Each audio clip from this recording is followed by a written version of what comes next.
بسم الله الرحمن الرحيم.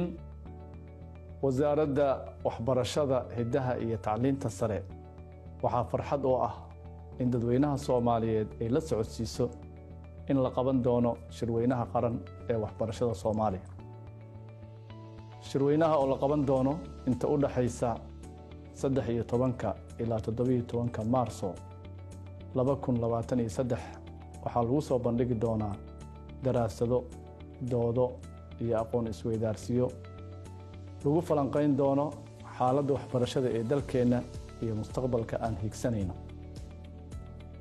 shirweynaha waxaa ka soo qayb gali doona madaxda dawladda federaalka ah, madaxda dawladaha xubnaha ka ah dawladda federaalka ah, bahda waxbarashada qaybaheeda kala duwan, waalidiinta, ardayda, macallimiinta, culamaa diinka, haweenka, dhalinyarada iyo hay'adaha aynu iska kaashano waxbarashada dalkeena.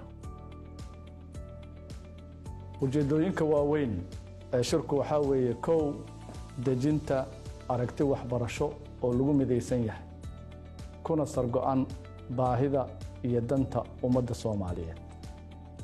labo, isla fahamka caqabadaha hortaagan horumarinta waxbarashada dalkeena iyo soo bandhigidda aragtiyo hal abuur leh oo looga gudbo caqabadahaas.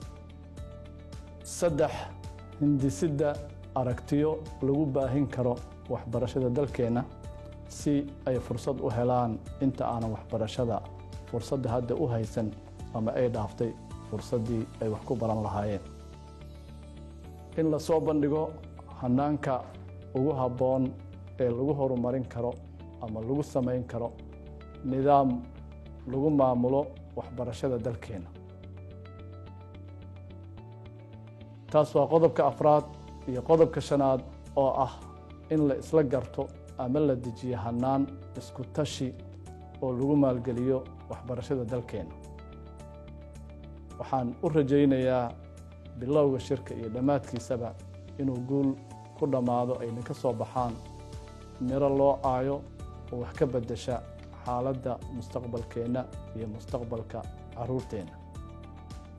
waxaan rajaynayaa dadweynaha Soomaaliyeed iyo waxgaradkuba inay siyaabo kala duwan ugu soo gudbiyaan afkaarahooda sidii shirku u noqon lahaa shir miro dhalo.